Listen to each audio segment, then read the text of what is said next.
कधीच जुळले नाही. तरी देखील तुमच्याशी झगडा करायची आमची बिलकुल इच्छा नाही. पण अण्णाजी, फक्त आमच्या एकाच सवालाचं उत्तर द्या.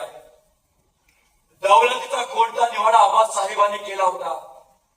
त्यांची अखेरची इच्छा काय होती?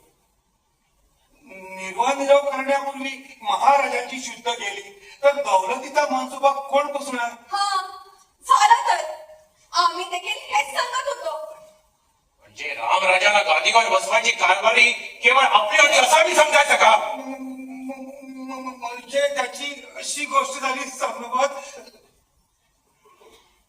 तुमच्या सवालाचं उत्तर हवं असेल तर ते द्यायची माझी तयारी आहे. पण ते कडू उत्तर घेण्याची राजांची तयारी आहे का ते आपण पुसावू दे ना. अण्णाजी, तुमचं कडू उत्तर ऐकायला आम्ही उत्सुक आहोत. तुमच्या जबानी इतकं ते जलाल असेल असं आम्हाला वाटत नाही. तर मग ऐकावं. महाराज आजारी झाले त्या दिवशी आमची बोलणी झाली तीच शेवटची. त्यानंतर आमची भेट झाली नाही. प्रल्हाद विराजींनी वारंवार पुसले तरी शुद्ध जाई तो महाराजांनी आपलं मौन सोडलं नाही. नदीची वाटणी तर महाराजांना साफ नामंजूर होती आणि महाराजांचा कल त्यांचा ओढा कुणाकडे चुकत होता ते राजे आपणही जाणता. अण्णाजी, असे आडवणानं बोलू नका. आबासाहेबांचे शब्द आहेत आम्हाला.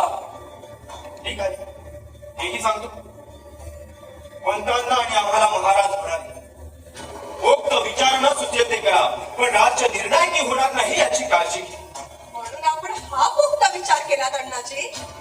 देवरात्री, यापूर्वी आम्ही जे म्हणत आलो ते आपल्याला कितीही करू लागलं तरी आजही सर्वांसमक्ष पुन्हा एकदा म्हणतो. शंभू राजे गादीवर राहण्यात दौलतीला धोका आहे हे त्रिवार सत्य. जवान सांभाळून बोला अण्णाजी. अण्णाजींच्यावर गुस्सा करण्यात काय?